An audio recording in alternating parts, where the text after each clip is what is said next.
আমরা যারা বিভিন্ন ইনভেস্টমেন্ট ভেহিকেলে ইনভেস্ট করি তাদের সেই ইনভেস্টমেন্টের যে রিটার্নটা আসছে সেটা অন পেপার আমরা একটা রিটার্ন পাচ্ছি। লেটস সে আপনি যদি কোনো একটা ব্যাংকে এফডিআর করে রাখেন, তো যদি দেখায় ব্যাংকের এফডিআর হচ্ছে 12% পার ইয়ার, তো তার মানে হচ্ছে যে আপনি 100 টাকা বিনিয়োগ করলে 1 বছর পরে 112 টাকা ফেরত পাচ্ছেন। তো তাহলে আপনার এক্ষেত্রে এই এফডিআর এর রিটার্ন অন ইনভেস্টমেন্ট হচ্ছে 12%।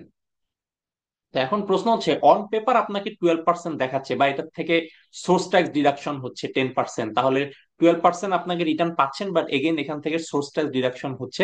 ডিডাকশনের পর লেটসে আপনি পাচ্ছেন প্রকৃতপক্ষে 10.8%। তো তাহলে 10.8% আপনি রিটার্নটা পাচ্ছেন অন পেপার, আপনাকে ব্যাংক থেকে যেটা দেখাচ্ছে কাগজে কলমে। কিন্তু বিষয় হচ্ছে, এই 10.8%টা অন পেপার আপনাকে রিটার্ন অন ইনভেস্টমেন্ট দেখাচ্ছে, কিন্তু প্রকৃত পক্ষে কি এটাই আপনার রিটার্ন? সেটাই হচ্ছে আমাদের আজকের ভিডিওর একটি প্রশ্ন, যে প্রকৃতপক্ষে রিটার্ন কত। প্রকৃতপক্ষে রিটার্নটা কিন্তু 10.8% না। প্রকৃতপক্ষে রিটার্নটা আপনাকে ক্যালকুলেট করতে হবে দেশের যে মূল্যস্ফীতি আছে মূল্যস্ফীতির সাপেক্ষে। লেটসে এখন যদি বলি বাংলাদেশে অন অ্যান এভারেজ মূল্যস্ফীতি হচ্ছে 11%। তো তাহলে আপনি আমার আহ, আজকে আমি একটা প্রোডাক্ট কিনতে, যেটা কিনতে আমার 100 টাকা লাগছে, সেটা কিন্তু 1 বছর পরে আমার কিনতে লাগবে 111 টাকা।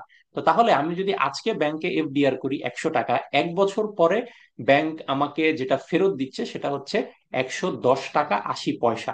তথা আমার একই প্রোডাক্ট কিনতে 1 বছর পরে লাগছে 111 টাকা, কিন্তু আমি এফডিআর করে আলটিমেটলি ফেরত পাচ্ছি 110 টাকা 80 পয়সা। তথা আমি এফডিআর করে যে রিটার্নটা পাচ্ছি সেটা কিন্তু আমার এই ট্রেডিশনাল যে মূল্যস্ফীতি আছে মূল্যস্ফীতির তুলনায় কম।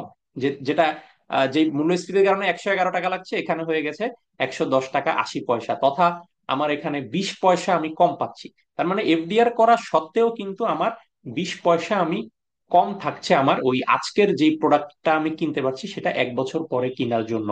তো কাজেই return on investment on paper যেটা আপনাকে দেখাচ্ছে, প্রকৃতপক্ষে এটা এটা থেকে আপনাকে আসলে মূল্যস্ফীতিটা বাদ দিতে হবে। মূল্যস্ফীতি বাদ দিলে আপনি যেটা পাবেন সেটা যদি জিরো হয়, তার মানে আপনার আসলে কোনো লাভও নেই লসও নেই। সেটা যদি প্লাস হয়, অর্থাৎ আপনার যে মূল্যস্ফীতি আর মাইনাস রিটার্ন অন ইনভেস্টমেন্ট, সেটা করলে আপনারটা যদি প্লাস হয়, প্লাস কোনো ভ্যালু, তার মানে হচ্ছে আপনার আসলে লস হয়েছে। আর সেটা যদি মাইনাস হয়, অর্থাৎ মূল্যস্ফীতি মাইনাস রিটার্ন অন ইনভেস্টমেন্ট, যদি ভ্যালুটা মাইনাস হয়, তার মানে হচ্ছে আপনি রিটার্ন অন ইনভেস্টমেন্ট যেটা পেয়েছেন সেটা ওই ইনফ্লেশনটাকে বিট দিতে পেরেছে। আর বিট দিতে পারা মানেই হচ্ছে আপনি এখানে লাভবান হয়েছেন।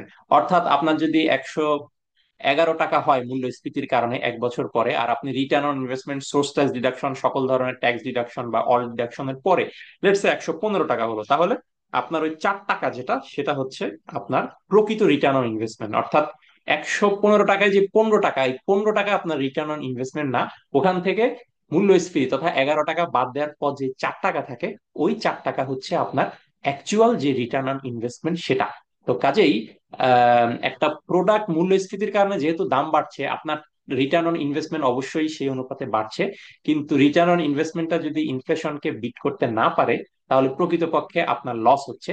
আর যদি আপনার রিটার্ন অন ইনভেস্টমেন্ট ইনফ্লেশনকে বিট করতে পারে, তাহলে হচ্ছে প্রকৃতপক্ষে আপনার অ্যাকচুয়াল রিটার্ন অন ইনভেস্টমেন্ট হচ্ছে ওই return on investment minus inflation করলে যেই ফিগারটা থাকে, সেটা হচ্ছে আপনার অ্যাকচুয়াল রিটার্ন অন ইনভেস্টমেন্ট। কাজে যখন হিসাব করবেন এই বিনিয়োগ থেকে আমি কি রিটার্ন পাবো, এফডিআর করেন, স্টক মার্কেটে বিনিয়োগ করেন, সঞ্চয়পত্রে করেন, তখন কিন্তু অবশ্যই এই ইনফ্লেশনের যে figure on an average let's 11%, 11%টাকে মাইনাস করে কি থাকে সেটা আপনাকে বুঝতে হবে। তাহলেই বুঝবেন যে আপনি আসলেই কিছু পেয়েছেন কিনা, নাকি লস হয়েছে, বা যদি পেয়েও থাকেন কত পেয়েছেন, ইত্যাদি ইত্যাদি। তো এটাই হচ্ছে যে একটা return on investment on paper, যেটাকে ইনফ্লেশনের সাথে অ্যাডজাস্ট করার পরে অ্যাকচুয়াল আপনার যে আরওআই বা অ্যাকচুয়াল রিটার্ন অন ইনভেস্টমেন্ট।